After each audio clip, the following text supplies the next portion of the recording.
Off the Post. Συνεντεύξεις, αναλύσεις και σχολιασμός με άρωμα ποδοσφαίρου. Κυρίες και κύριοι, καλησπέρα σας. Καλώς ήρθατε σε ακόμα ένα επεισόδιο του Off the Post. Είμαι ο Νότης Χάλαρης και στην άλλη άκρη της γραμμής έχω τον Γιάννη Μιστακίδη. Γιάννη μου, καλησπέρα. Καλησπέρα.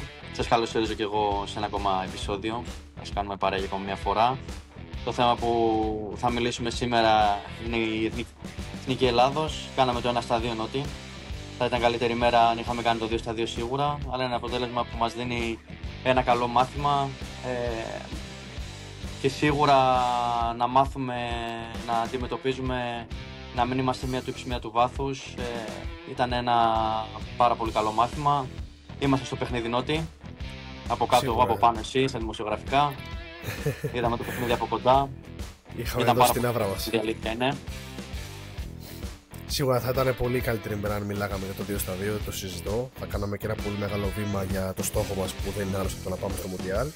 Αλλά όπως είπες και εσύ, είναι ένα πολύ καλό μάθημα για την εθνική μας και νομίζω ότι τέτοια μάτς δείχνουν λίγο και το επίπεδό μας και πνευματικά, αλλά σίγουρα και αγωνιστικά, ώστε να καταλαβαίνουμε και εμείς τις διαφορές μας και να προσπαθούμε να βελτιώσουμε και να φτάσουμε στο επίπεδο που πρέπει για να βρεθούμε εν τέλει στο Μουντιάλ, να επιστρέψουμε σε μια μεγάλη οργάνωση, έτσι. Αυτό που θέλω να σταθώ, Νότι, σε αυτή την πρώτη εβδομάδα, στα δύο πρώτα παιχνίδια, είναι η μεγάλη διαφορά από το πρώτο παιχνίδι, ο ενθουσιασμός. Διαβάζαμε, βλέπαμε σχόλια, βγήκαμε έξω, μιλούσαμε με διάφορους ανθρώπους.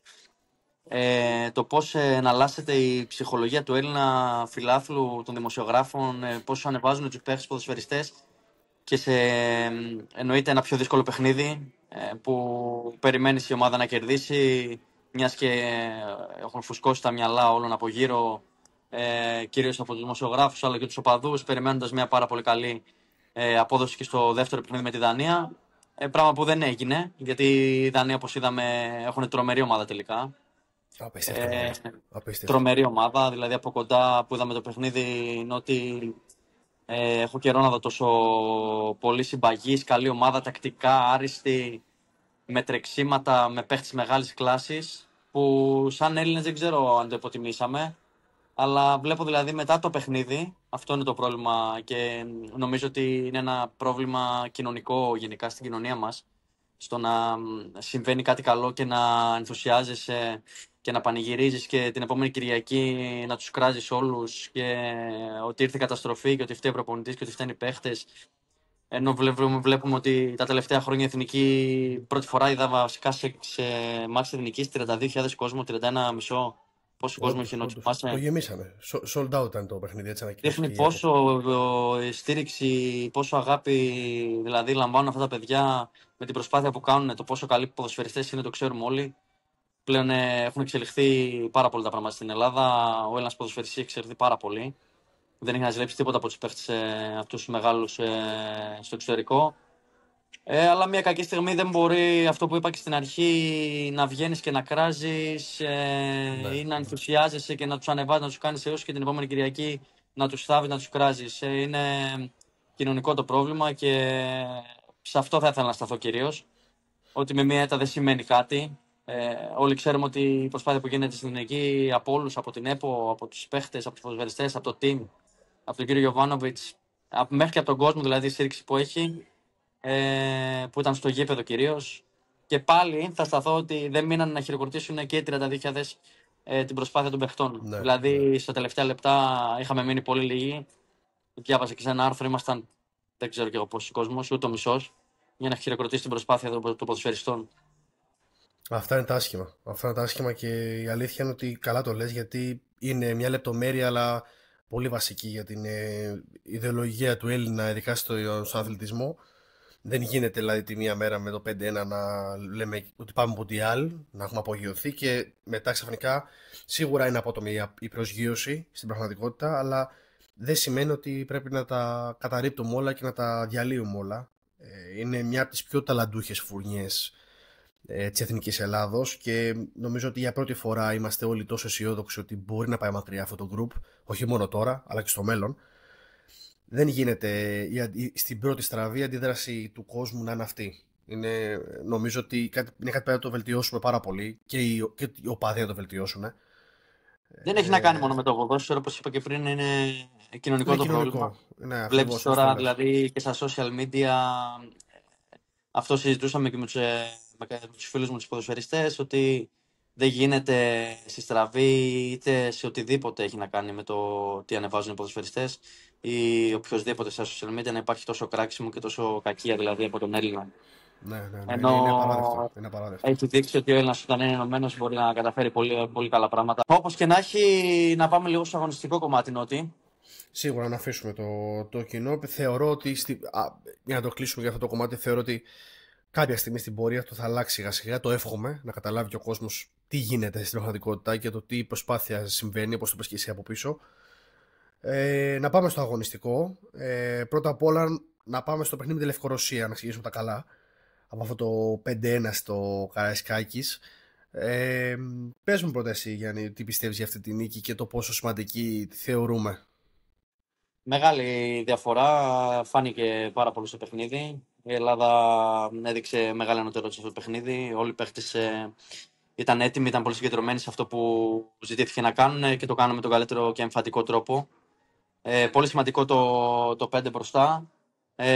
Τα 5 γκολ μπροστά. Θα έλεγα ότι θα πρέπει να κρατήσουμε το 0 σε αυτό το παιχνίδι. Δηλαδή αυτά τα παιχνίδια δεν πρέπει να τρώσει καν γκολ. Αλλά ήταν μια πάρα πολύ καλή εμφάνιση. Η Εθνική δείχνει ότι έχει πολλή ποιότητα μπροστά. Έχει ποδοσφαιριστές οι οποίοι μπορούν να κάνουν τη διαφορά σε κάθε παιχνίδι. Σίγουρα υπάρχει μεγάλη διαφορά δυναμικότητα στις δύο ομάδες όπως προείπαμε. Και κάνανε το καλύτερο δυνατό ξεκίνημα, πιστεύω, Νότι. Ήταν σημαντική νίκη γιατί μην ξεχνάμε ότι πριν λίγα χρόνια η Ελλάδα ούτε αυτές τις ομάδες μπορούσε να κερδίσει τουλάχιστον εύκολα, όπως το κάνει τώρα η ομάδα. Είναι από τα μάτς τα οποία πάντα υπάρχει ένας κίνδυνος μικρός. Δηλαδή και η Σκωτία, άμα δούμε το παιχνίδι της στη Λευκορωσία μέσα, δεν πέρασε εύκολα, δυσκολεύτηκε να κερδίσει. Γιατί είναι αρκετά σκληροτράχυλες ομάδες. Είναι ομάδες οι οποίες εισαγωγικά βαράνε κιόλας, παίζουν και ξύλο ποδοσφαιρικό. Είναι και ομάδες οι οποίες κλείνονται πίσω, να κρατήσουν το 0, κυνηγάνε το κάτι παραπάνω, γιατί είναι γόητρο για αυτές να πάρουν έστω ένα βαθμό. Οπότε το γεγονός ότι η Ελλάδα κατάφερε με τέτοιο σκορ 5-1, με τόσες τελικές προσπάθειες μπροστά, να ξεκινήσει τα προγραμματικά με αυτόν τον τρόπο είναι πάρα πολύ σημαντικό, γιατί δείχνει κιόλας ότι έχει κάπως λύσει και το κομμάτι του γκολ. Γιατί αν θυμάσαι, η Ελλάδα δεν ήταν ποτέ του γκολ, δεν ήταν μια χώρα η οποία ρίχνε 5 και 4. Ήταν μια χώρα η οποία νίκαγε 2-0, 3-0, έμενε εκεί με τέτοιους αντιπάλους, κατάλαβες. Έχει παίχτες που μπορεί να δημιουργήσουν. Έχει τον Κωνσταντία, τον Καρέτσα, έχει μπροστά striker νιάρια τα οποία είναι από τα top στην Ευρώπη αυτή τη στιγμή, όπως είναι ο Παυλίδης, είναι ο Ιωαννίδης, μέχρι και ο Δουβίκας που είναι στον πάγκο. Δείχνει ότι η Ελλάδα εξελίσσεται και οι ποδοσφαιριστές εξελίσσονται και υπάρχει πάρα πολύ ποιότητα σε αυτό το group. Σίγουρα. Και έρχονται κι άλλοι. Άμα πάμε και στις ελπίδες, έρχονται από κάτω πολύ πράγματα. Και τους Αποστολής είναι και Κουλούρης, είναι ποδοσφαιριστές οι οποίοι όλοι θα άξιζαν να βρίσκονται στην εθνική. Σίγουρα παίζει ένας ή δύο, είναι επιλογές προπονητή, σίγουρα ο καλύτερος. Πάρα πολύ καλά στο πρώτο παιχνίδι. Στο δεύτερο παιχνίδι με τη Δανία δεν είδαμε τόσες τελικές όσο είδαμε στο πρώτο παιχνίδι. Ενώ στο πρώτο παιχνίδι με τη Λευκορωσία κάναμε 30 τελικές. Στο δεύτερο παιχνίδι με τη Δανία κάναμε 4 μόλις τελικές. Υπάρχει μια μεγάλη διαφορά στο πράγμα. Η ομάδα δηλαδή δεν προσπάθησε, δεν κινδύνευσε καθόλου ο τερματοφύλακας της Δανίας. Ναι, ακριβώς. Η αλήθεια είναι ότι βλέποντας καθαρά αγωνιστικά το παιχνίδι με τη Δανία, θεωρώ ότι ένιωσα οι παίκτες της Εθνικής βγάλανε ότι δεν ήταν έτοιμοι για ένα τέτοιο μάτς, δεν ήταν προετοιμασμένοι για ένα τέτοιο παιχνίδι. Εγώ θα έλεγα ότι ήταν πιο έτοιμοι οι Δανείοι σίγουρα. Λες και ήταν ένα μήνα μπροστά σε στάδιο προετοιμασίας, έτσι το έβλεπα εγώ απ' έξω ποδοσφαιρικά. Ναι. Οι παίχτες, δηλαδή τα τρεξίματά τους και η φρεσκάδα που δείξαν σε όλο το παιχνίδι μέχρι το 90 ήταν ότι λες και βρισκόντουσαν ένα μήνα μπροστά σε τρεξίματα. Που σημαίνει αυτό ότι όταν θα πάμε στη Δανία σε ένα μήνα θα δούμε ένα τελείως διαφορετικό παιχνίδι, άποψή μου. Σίγουρα δεν νομίζω να δούμε παρόμοιο μάτς, γιατί και η Ελλάδα θα είναι πολύ πιο διαβασμένη. Ωστόσο... Και ήταν και πολύ πιο διαβασμένοι τακτικά οι Δανείοι. Μπράβο. Μας είχαν διαβάσει, είχαν καταλάβει τι παίζουμε, πώς παίζουμε, τα ευαίσθητα μας σημεία. Τα Νταχτά ξέρανε ότι θα πιέσουμε στα πρώτα λεπτά, οπότε κρατήσανε πίσω τις γραμμές τους και γι' αυτό το λόγο είδαμε και όχι στην Ελλάδα να μην μπορεί να φτιάξει παιχνίδι, να μην μπορεί να αναπτυχθεί από τη μέση και μπροστά. Και όταν ήρθε η στιγμή και όλος ο ενθουσιασμός αρχής και όλο αυτό το momentum που υπήρχε από τη Λευκορωσία έπεσε, που λογικό είναι κάποια στιγμή να, κατάλαβες, να σβήσει λίγο αυτή η φωτιά, είδαμε τη Δανία να παίρνει μέτρα, να πιέζει ψηλά. Έτσι ήρθε και το γκολ το πρώτο με την πίεση ψηλά στον Κουρμπέλι που κλέψαν την μπάλα οι Δανείοι και σκοράρανε. Δεν μπορώ να πω ότι η Δανία έκανε άπειρες τελικές προσπάθειες, μας είχε κλείσει τα καρέ μας. Δεν έκανε τέτοιο παιχνίδι. Ωστόσο ήταν μια ομάδα η οποία ήξερε τι ήθελε. Φάνηκε δηλαδή με τις πάσες, τις κάθετες, που να χτυπήσει, ποιο να στοχεύσει. Ο Χιούλματ μέσα σε γραμμή, ένας παίχτης κομπιούτερ για μένα ήταν. Γενικά έχουμε τα χαφ μια δυναμία, αλλά ο συγκεκριμένος τον είδα και από κοντά. Πραγματικά είναι απίστευτος ποδοσφαιριστής, απίστευτος. Ήταν παντού αλήθεια. Ήταν παντού, δηλαδή για μένα είναι ο MVP της Δανίας σε αυτό το παιχνίδι. Και ας λέγανε όλοι για τον Ντάμσκαρτ ή τον Ντρογκού όταν μπήκε στο παιχνίδι. Ο Χιούμαντ για μένα ήταν ο MVP ξεκάθαρα και μακράν από το δεύτερο. Ο Χιούμαντ μαζί με τον Χόιμπεργκ στο κέντρο, η αλήθεια είναι ότι ήταν οι κρίκοι που συνέδεαν την άμυνα με την επίθεση. Βρισκόταν παντού. Δεν το έχω ξαναδεί αυτό. Δηλαδή στο pressing η εθνική όταν είχε την μπάλα, με το που παίρναν την μπάλα οι δικοί μας παίχτες, κατευθείαν δηλαδή κάνανε πίεση σε όλους τους χώρους πάνω από 6 άτομα. Δηλαδή δεν είχαμε δεύτερη πάσα σε ούτε ένα διάστημα του παιχνιδιού. Ακριβώς. Προσπαθούσαμε να περάσουμε την μπάλα στο κέντρο και πιεζόντουσαν κατευθείαν. Τρομερό pressing, τρομερό. Παντού έβλεπες έναν παίκτη της Δανίας παραπάνω πάντα. Δηλαδή δεν έβλεπες ποτέ. Δηλαδή έπαιρνε την μπάλα στο κέντρο, ο Κουρμπέλης, ο Σαφίρης.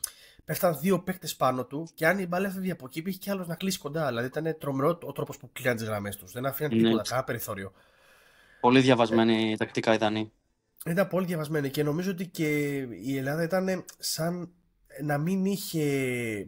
Όχι προετοιμαστεί κατάλληλα, δεν μπορώ να το πω αυτό, γιατί εννοείται ότι μπορεί να έχει προετοιμαστεί η Ελλάδα κατάλληλα και να μην τη βγήκε κάτι στο μάτς, έτσι. Δεν το συζητάμε αυτό, δηλαδή δεν μπορούμε να κρίνουμε εμείς απ' έξω αν ήταν προετοιμασμένη ή όχι η Ελλάδα, τακτικά και πνευματικά. Ωστόσο, νομίζω ότι η Ελλάδα βραχικύκλωσε. Μόλις είδε ότι οι Δανείοι τις έχουν κλείσει τα πάντα, δεν υπήρχε κάτι εφεδρικό από πίσω. Κατάλαβες, να πούμε ρε παιδί μου ότι δεν πιάνει αυτό, να δούμε κάτι άλλο. Βραχικύκλωσε τελείως η Ελλάδα.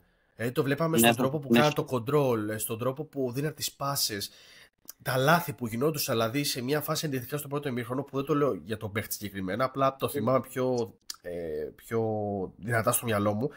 Είναι του Τζόλι που βλέπεις ότι παίρνει την μπάλα μόνος του στο κέντρο και είναι τέτοια ευγιασύνη να παίξει την μπάλα μπροστά για να γίνει κάτι που κάνει λάθος πάσα, η μπάλα ξαναγυρνάει στον ίδιο και ξανακάνει λάθος πάσα.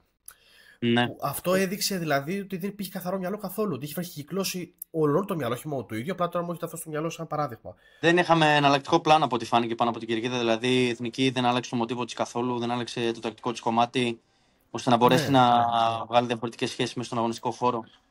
Και ο Ιωβάνοβιτς μου φάνηκε στις αλλαγές του ότι ότι δεν έβρισκε λύση και ο ίδιος. Δηλαδή προσπάθησε, δηλαδή έβαλε κάποιες αλλαγές στο ημίχρονο, το Μασό και τη Μαγασέτα.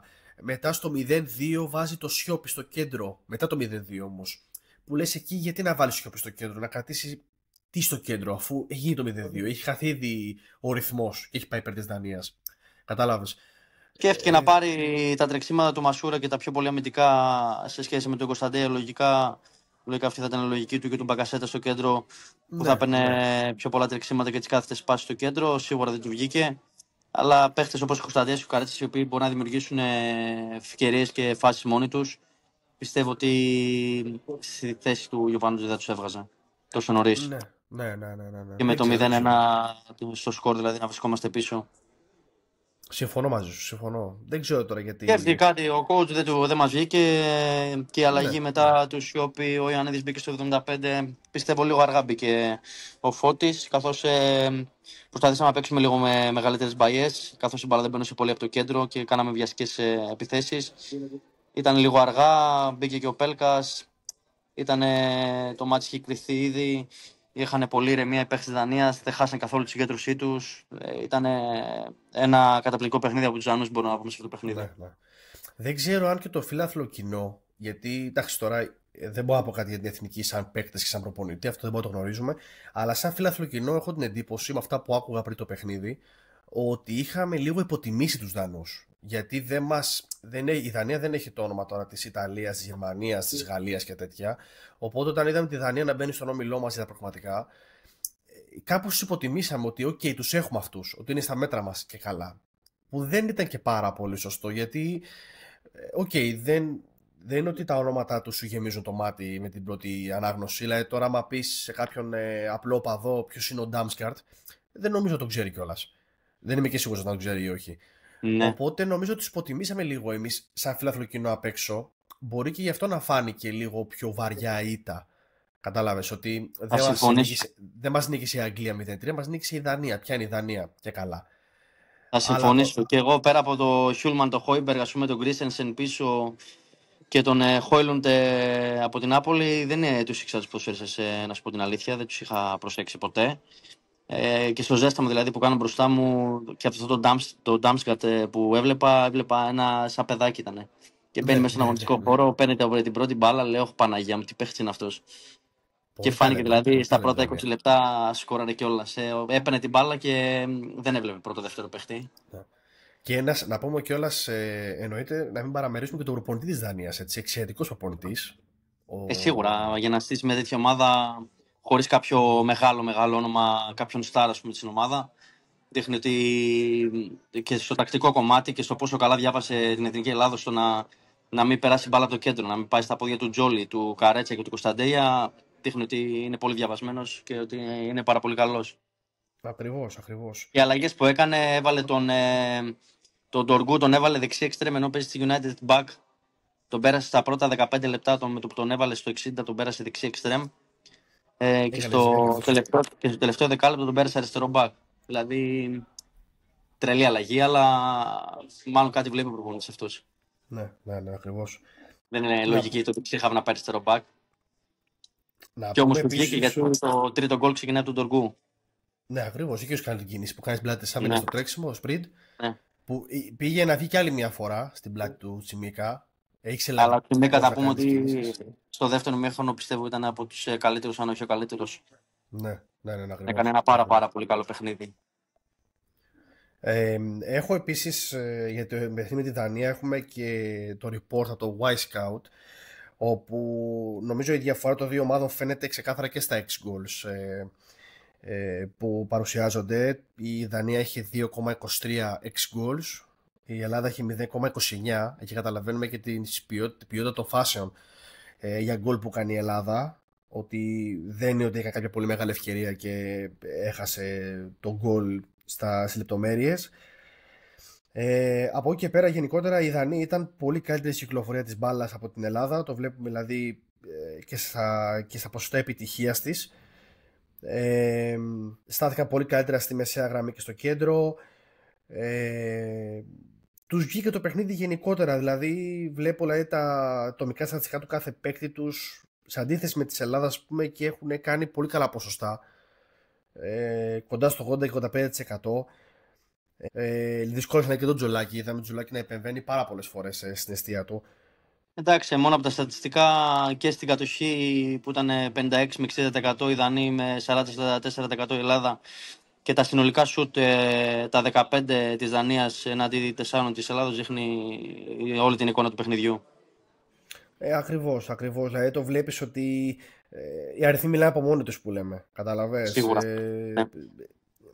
Είναι από τα κομμάτια που δείχνουν, δηλαδή βλέποντας τώρα μια πρόχειρη ματιά που κάνω κιόλας και στα υπόλοιπα στατιστικά του αγώνα, βλέπεις ότι οι Δανείοι ήταν πολύ πιο focus αυτό που θέλαν να κάνουν. Δεν πουλάνε την μπάλα εύκολα, κόβανε εκεί που έπρεπε, δεν αφήνουν την Ελλάδα να περάσει στο τρίτο μισό.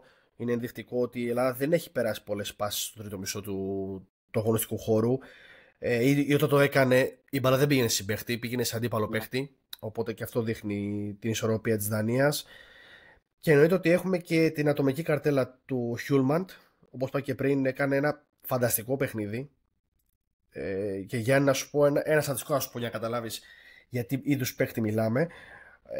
Είναι ένας άνθρωπος ο οποίος πρώτα απ' όλα είχε 92% επιτυχία στις πάσες, έκανε 66 πάσες συνολικά, οι 61 ήταν επιτυχημένες. Σε μια τόσο δύσκολη θέση, γιατί ο Χιούμαντ έπαιξε κάτι σαν εξάρι με οκτάρι, κατά τη διάρκεια του αγώνα. Και από εκείνον πέρναγαν όλες οι μπάλες. Όλες. Από τα στόπερ, από τα half, από εκεί από τα δικά του πόδια περνούσε η μπάλα και μοίραζε. Και παράλληλα ο τύπος έχει καταφέρει να κάνει 82% επιτυχία, 9 στις 11 δηλαδή, πάσες στο τρίτο μισό της Ελλάδας. Σε επιθετικό τρίτο δηλαδή της Δανίας. Μην ξεχνάμε ότι είναι και αρχηγός στη Sporting Λισαβόνας. Ακριβώς, είναι και αρχηγός Sporting Είναι 26 Λισαβόνας. χρονών, πιστεύω ότι έχει πολύ μέλλον. Premier League είναι κοντά γι' αυτό. Νομίζω είναι και μου κάνει και εντύπωση που δεν έχει πάει ακόμα, δηλαδή μιλάμε για ένα ολοκληρωμένο παίχτη. Θα το φανταζόμουν σε μια ομάδα του Guardiola, λέω. Θα μπορούσε να είναι κομπιούτερ. Ναι. Κομπιούτερ κανονικό εκεί πέρα. Φαντάσου ότι κάποια στιγμή θυμάμαι ότι στο 78 είναι που κάνει μια λάθος κάθετη, όχι λάθος, απλά έκοψε ο Τσιμίκα στην κάθετη του προς τον Extreme και κάνω σε ένα συνάδελφο εκείνη τη στιγμή, του κάνω πρέπει να είναι η πρώτη λάθος πάσα που έχει κάνει στο μάτς. Φαντάσου δηλαδή πόσο ενεργό ρόλο είχε και πόσο διαφορά έκανε στον αγωνιστικό χώρο συγκεκριμένος παίκτης. Ναι. Ναι, μιλάμε για leader. Όταν σε όλο το γήπεδο βρισκόταν πάντα μπροστά από τους αμυντικούς, πίσω από τους επιθετικούς. Δεξιά-αριστερά, τρομερός παίκτης, τρομερά χαρακτηριστικά. Ήταν πολύ βασικός πυλώνας της Δανίας στο συγκεκριμένο παιχνίδι. Εντάξει, αυτά είναι τέτοια παιχνίδια, νομίζω, όπως είπαμε και πριν, είναι μάθημα για την Ελλάδα, να καταλάβει το επίπεδο της που βρίσκεται, γιατί άμα θες να μπεις στο Μουντιάλ και να ανταγωνίζεσαι τέτοιου είδους ομάδες ή και καλύτερες, πρέπει να ξέρεις και εσύ σε τι επίπεδο βρίσκεσαι και σε τι... Σίγουρα το σημαντικό είναι αυτό, ένα μάθημα, να καταλάβουμε ότι και οι υπόλοιπες ομάδες είναι σε πάρα πολύ καλό επίπεδο. Όχι ότι μόνο η εθνική ομάδα εξελίσσεται, αλλά και γενικά το ποδόσφαιρο στην Ευρώπη εξελίσσεται πάρα πολύ και οι ποδοσφαιριστές είναι υψηλού επίπεδου όλοι. Που η Δανία δεν είναι από τις μεγαλύτερες ομάδες της Ευρώπης, αλλά βλέπουμε ότι πόσο καλή ομάδα είναι και πόσο ωραίο ποδόσφαιρο παίζει και πόσο μας δυσκόλεψε. Πολύ σημαντικό τώρα που πάμε στη Σκωτία σε ένα μήνα. Από τώρα τα μάτσα αυτά είναι πάρα πολύ κρίσιμα. Κλειδί αυτά τα παιχνίδια. Κλειδί. Η ομάδα πρέπει να δείξει πραγματικά ότι σε αυτά τα παιχνίδια την ποιότητα να το βγάλουν όλοι οι ποδοσφαιριστές, να είναι έτοιμοι ψυχολογικά, σωματικά και κυρίως οι Έλληνες όλοι να είμαστε στο πλευρό τους, να τους στηρίζουμε. Το χρειάζονται αυτό οι ποδοσφαιριστές. Όπως είπα και πριν στην αρχή του επεισοδίου, να μην είμαστε ούτε ύψους ούτε το βάθος. Χρειάζονται υπομονή. Η ομάδα είναι καινούρια, χτίζεται κάτι πάρα πολύ καλό. Οι πιο πολλοί είναι νεαροί ποδοσφαιριστές. Χρειάζονται τη στήριξη όλων μας για να έχουν και την ψυχολογία ώστε να το καταφέρουν αυτό. Γιατί την ποιότητα την έχουν όλοι. Ξέρουμε ότι το ταλέντο που έχει αυτή η εθνική έχουμε χρόνια να το δούμε. Τη στήριξη που έχει, ναι, την έχει, αλλά πρέπει να το δείχνουμε και στις ήττες. Ακριβώς αυτό. Άλλωστε τίποτα δεν έχει χαθεί. Είμαστε ακόμα στην δεύτερη αγωνιστική των προκριματικών. Εννοείται ότι θα παίξει κομβικό ρόλο, όπως είπαμε, τα μάτσα με τη Σκωτία, όπου κανονικά η Ελλάδα ιδανικά δεν θέλει να χάσει αυτά τα δύο παιχνίδια. Είναι το πρώτο βήμα να μην χάσουμε σε κανένα από τα δύο.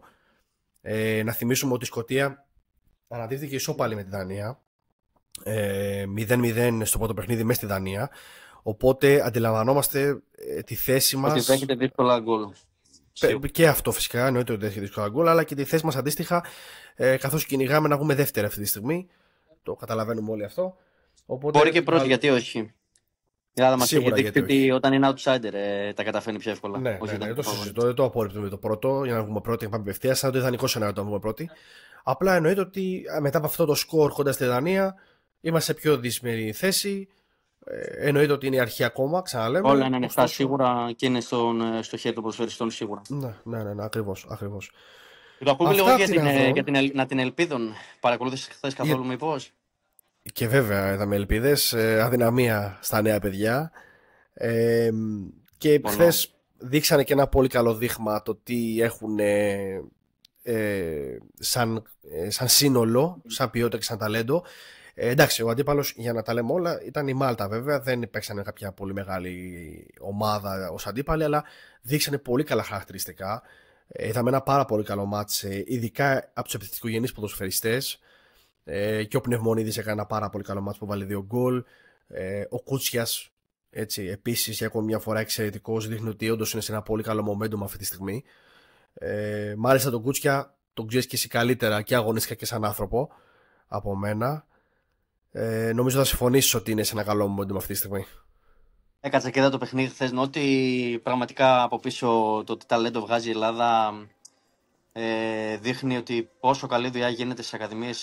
Το έχουμε ξαναναφέρει και το αναφέρω συνέχεια, γιατί είναι πάρα πολύ σημαντικό αυτό το πράγμα. Οι ακαδημίες του Ολυμπιακού, του ΠΑΟΚ και τώρα αποκτήσονται του Παναθηναϊκού και της ΑΕΚ, αλλά και του Άρη και όλων των ομάδων. Είναι πάρα πολύ σημαντικό στο να βγάζει την νέα φουρνιά για την νέα μεγάλη την εθνική μας. Παίχτες τώρα που ο Πνευμονίδης, ο Κούτσιας, πιστεύω ότι και στη μεγάλη ομάδα των ανδρών να τους βάλεις, πιστεύω ότι θα μπορούν να σταθούν. Η αλήθεια αυτή είναι. Σίγουρα. Δείχνουν τρομερά χαρακτηριστικά, τρομερά στοιχεία, χρειάζονται υπομονή, πίστευτοι οι παίχτες. Τα μυαλά σου να πάρουν σίγουρα αέρα. Η αλήθεια είναι ότι με τον Κούτσια είμαστε πάρα πολύ κοντά εδώ και χρόνια. Τον έκανε και προπονήσεις φέτος όλο το καλοκαίρι. Είναι ένας πραγματικός killer μέσα στην περιοχή. Το γκολ το μυρίζεται. Έβαλε σκόραρε 2 γκολ. Ο Πνευμονίδης το ίδιο. Ο Μπρέκο ήταν πάρα πολύ καλός. Ο Γκούμας, ο Μπακούλας, όπως και ο Παπαγανέλος. Μιλάμε για παίχτες οι οποίοι έχουν εξαιρετική ποιότητα. Είναι πάρα πολύ καλά δουλεμένοι. Και δείχνει το μέλλον που έχει η εθνική μας Ελλάδα. Ακριβώς. Συμφωνώ πάρα πολύ μαζί σου. Έχει πάρα πολύ μέλλον και θα σταθώ σε κάτι τώρα που το σκέφτηκα τώρα και το θυμήθηκα. Πριν περίπου 2 με 3 χρόνια έχουμε μπει καλή ώρα τώρα πραγματικά για το Euro στην ΚΑΠΑ 21 και παίζει η Ελλάδα εντός έδρας με τη Λευκορωσία. Στη Λεωφόρο τότε θυμάμαι, άδειο το γήπεδο. Δηλαδή να δεν υπήρχαν 20-25 άτομα φίλοι των παιδιών, δεν είχε μπει άνθρωπος, ενώ ήταν δωρεάν είσοδος. Και το σκόρ ήρθε 1-1, τελικό σκορ. Ναι. Και εκείνο το θυμάμαι σε εκείνη την ομάδα, κάποιος πάει πίσω και δει. Αν δεν κάνω λάθος, από τη δική μας πλευρά πρέπει να ήταν 2 ή 3 παίκτες που να παίζανε. Ο Τζόλης ήταν, ας πούμε, σίγουρα. Ο Τζόλης έβαλε και γκολ σε εκείνο το παιχνίδι. Πρέπει να ήταν 2 με 3 παίκτες που να ήταν. Και ο Τζολάκης ήτανε, ο Σουρλής ήτανε. Μπράβο, τέτοιοι παίκτες. Να ήταν σε επίπεδο αντρών. Ναι. Οι υπόλοιποι ήταν στις ΚΑΠΑ19, ναι. στις ΚΑΠΑ21 και τέτοια. Οπότε. Και έλεγα τότε ότι δεν γίνεται η ελπίδων, ο προθάλαμος της πρώτης ομάδας, δεν γίνεται να έχει παίκτες, όχι δηλαδή οι παίκτες που χρησιμοποιούν. Να παίζουν ακόμα στην ΚΑΠΑ19. Να παίζουν ΚΑΠΑ19, να μην έχουν παίξει αντρικό επίπεδο. Αυτός θεωρούσα και το έλεγα τότε. Έχει αλλάξει πλέον αυτό. Και πλέον έχει αλλάξει, ναι. Το βλέπεις τώρα δηλαδή ότι τα παιδιά αλλάξει, και πέρσι το είδες, που ήταν ο Παπαδόπουλος ο Νίκος. Βοήθησε πάρα πολύ και το σύστημα αυτό με τις β' ομάδες. Μπράβο. Βοήθησε σίγουρα αυτό το σύστημα με τις β' ομάδες και πλέον αυτό που κάνει το ελληνικό ποδόσφαιρο για τους παίχτες του 2004 για το κύπελο, του 2007 για τη Β' Εθνική και τη Γ' Εθνική είναι πάρα πολύ σημαντικό στο να μπαίνουν πολύ νωρίς οι μικροί ποδοσφαιριστές στο αντρικό ποδόσφαιρο. Πάρα πολύ σημαντικό. Μπράβο, εδώ βλέπουμε στην Αγγλία παίζουν ποδοσφαιριστές 15-16 χρονών. Ναι, μεν είναι δύσκολο και να το διαχειριστεί ένας ποδοσφαιριστής αυτό και μια ομάδα έναν ποδοσφαιριστή που είναι 15-16, αλλά στην Ευρώπη δουλεύουν χρόνια με αυτόν τον τρόπο. Έχουν ανθρώπους οι οποίοι είναι πάνω από αυτά τα παιδιά, οπότε μπορεί να το κάνουν. Πλέον η Ελλάδα προσπαθεί να μπει σε αυτό το μοτίβο. Αλλάζουν πράγματα προς το καλύτερο, το βλέπουμε όλοι. Το βλέπουμε και από το ταλέντο και την εξέλιξη που έχουν οι ποδοσφαιριστές πιο γρήγορα πλέον. Μιλάμε τώρα για παίκτες όπως είναι ο Τζόλης, ο Κωνσταντέιας, μην αρχίζω να λέω τώρα ονόματα πάρα πολλά. Που βλέπουμε ότι από μικρή ηλικία κάνουν τον μπαμ και ανοίγουν τα φτερά τους και φεύγουν και αναδεικνύονται και κάνουν και τη διαφορά στο εξωτερικό. Όπως το λες είναι και τους βλέπεις ότι ξεχωρίζουν πλέον σε αυτό το επίπεδο. Δηλαδή τα παιδιά που παίξαν χθες ο Σουλάκης μπήκε σε αλλαγή που ήταν πάρα πολύ καλός. Ο Ράλης που έβαλε το πέμπτο γκολ της. Ο Σουλάκης έκανε την πάσα με το πεκουνάκι, έτσι. Μπράβο, εκεί την τρομερή συνεργασία με τον Πνευμονίδη που κάνανε. Μάλιστα, πάρα πολύ καλός. Μ' αρέσουν οι παίκτες με πολύ φαντασία, Νότι. Ναι. Δηλαδή βλέπεις το ταλέντο που υπάρχει και έρχεται. Εσύ την έχεις κάνει σίγουρα. Σε βίντεο δεν την έχουμε. Έχω κάνει την Πολωνία. Σηκώνει ξάπλησε, έχω κάνει μια λοήθεια. Τον έκανα τον άλλο μεταγραφή στη Φιωρεντίνα πήγε. Ο Ζουρκόσκι.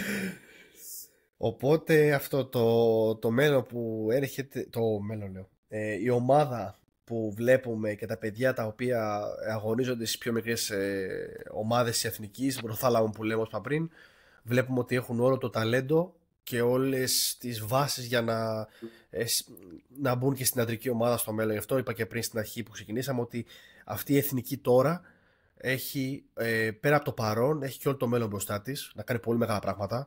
Γι' αυτό χρειάζεται στήριξη. Γιατί έρχονται και άλλα παιδιά από πίσω. Είναι και άλλα παιδιά τα οποία δεν τα έχουμε δει να παίζουν. Παιδιά τα οποία, όπως είπα και πριν, Κοστούλα στο τζι μας, παιδιά που είναι τώρα στην Ελπίδων, και ο Κούτσιας και ο Πνευμονίδης και ο Παγανέλος και ο Θοδωζουλάκης, όλοι αυτοί οι παίκτες. Απλώς είναι αυτό, πρέπει να συνεχίσουμε αυτό που κάνουμε τώρα, να δίνουμε το χώρο σε νέους παίκτες στις πρώτες ομάδες, στους αντρικές, ακόμη και για προπονήσεις. Δεν είναι μόνο το αγωνιστικό κομμάτι και ο ρυθμός, είναι και οι προπονήσεις. Είναι διαφορετικό να παίξει να προπονείται με παιδιά της ηλικίας του και διαφορετικό να παίζει με παίκτες μεγαλύτερης ποιότητας, πιο δυναμικούς από εκείνον, με άλλο στυλ παιχνιδιού, πιο γρήγορο ρυθμό. Όλα αυτά βοηθάνε αντίστοιχα σε αυτούς τους παίκτες όταν έρθει η στιγμή να παίξουν για την πρώτη ομάδα ή ακόμα καλύτερα για τις Ελπίδες, που βλέπουμε τη διαφορά που κάνουν. Να θυμίσω κιόλας και τον όμιλο, που είχε θυμίσει. Παίζουμε με την Γερμανία τώρα το επόμενο παιχνίδι, που είναι το ντέρμπι κορυφή, πιστεύω, γιατί αυτές είναι οι πιο δυνατές ομάδες. Ακριβώς. Δηλαδή, άμα δούμε μετά, είναι η Βόρεια Ιρλανδία, η Γεωργία, η Λετωνία και η Μάλτα. Οπότε εκεί θα παιχτεί με τη Γερμανία για την εθνική. Όχι ότι η Γεωργία δεν είναι.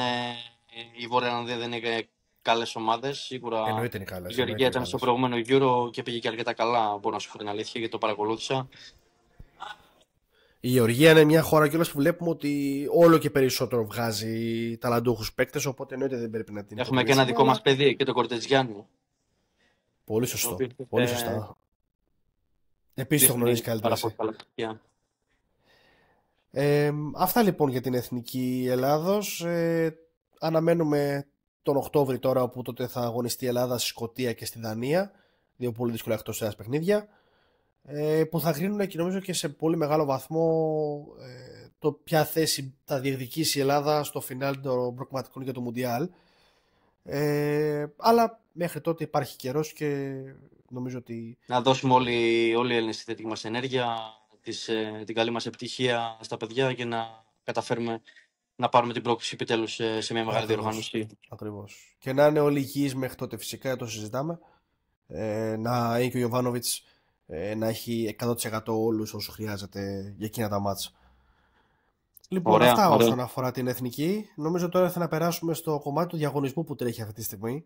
Στο πιο σημαντικό κομμάτι. Στο πιο σημαντικό κομμάτι. Τρέχει ο πιο hot διαγωνισμός των τελευταίων ημερών, ότι να υπενθυμίσουμε στον κόσμο. Αυτή η φανέλα πιστεύω ότι θα είναι από τις πιο συλλεκτικές φανέλες, καθώς μιλάμε τώρα για μια μίξη Τσιμίκα μαζί με Lex. Ο Lex βγαίνει στη Θεσσαλονίκη σε ένα μήνα στο Κρατζόγλου και βγήκε sold out μέσα σε 2 ώρες. Είναι φανέλα εκατομμυρίων. Τρομερή φανέλα, τρομερό το giveaway που κάνουμε για εσάς όλους όσους μας ακούτε. Μπείτε γρήγορα στο Instagram, κάντε comment, like. Όσο πιο πολλά comment, τόσο πιο πολλές συμμετοχές σας, μην ξεχνάτε. Ακριβώς. Να κάνετε, μην χάσετε follow και το Off The Post και το DSC10, με το οποίο συνεργαζόμαστε για να κάνουμε το συγκεκριμένο giveaway. Είναι ένα από τα μεγάλα δώρα τα οποία θα σας δώσουμε, γιατί θα υπάρξουν και άλλα στο μέλλον, το συζητάμε αυτό. Αυτή ήταν η αρχή μόνο για μας. Αυτό είναι η αρχή νότη. Αυτό είναι η αρχή και φανταστείτε πόσο πιο ψηλά μπορεί να φτάσει ο πύχης. Πρέπει να μείνετε συντονισμένοι σε YouTube, όπως έχουμε πει, Spotify, ακολουθήστε μας, να μας ακούτε συνεχώς, να μας στηρίζετε, να μας στέλνετε, υπάρχει αλληλεπίδραση, να μας λέτε τη γνώμη σας και το τι θέλετε να συζητήσουμε, να συζητάμε γενικά. Δείχνουμε από την αρχή ότι τις διαθέσεις μας, το έχω πει εξ αρχής ότι μ' αρέσει ό,τι κάνω να γίνεται τέλεια και θέλω να κρατάμε τον κόσμο σε γρήγορση για αυτά που έρχονται. Ακριβώς.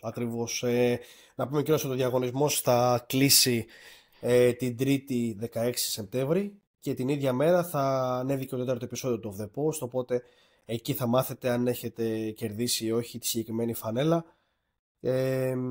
Και εννοείται ότι και να μην το έχετε κάνει και να μην συμβεί αυτό, θα έρθουν και άλλα πολλά δώρα από την πλευρά μας. Να μπείτε, γιατί αυτή τη φανέλα την παρακαλώ να μας την πάρουν, αλλά θα γίνει με ένα πάρα πολύ δίκαιο τρόπο, να ξέρετε. Σας ενημερώνω από τώρα. Θα υπάρχει βίντεο με το πρόγραμμα που κληρώνει μόνο του, οπότε μπείτε μέσα και όσο πιο πολλά comment κάνετε, τόσο πιο μεγάλες πιθανότητες έχετε για να κερδίσετε αυτή τη φανέλα. Ακριβώς. Αυτά λοιπόν από εμάς. Κάντε μας ένα subscribe στο YouTube, ακολουθήστε μας και στο Spotify για να ακούτε τα επεισόδια μας, να ακούσετε και όσα έχουμε πει και μέχρι τώρα με άλλες θεματολογίες. Εμείς, όπως είπα, θα επιστρέψουμε την επόμενη Τρίτη με το νέο μας επεισόδιο. Από εμάς, καλή συνέχεια. Καλή συνέχεια, σας ευχαριστούμε πολύ και τα λέμε την επόμενη εβδομάδα.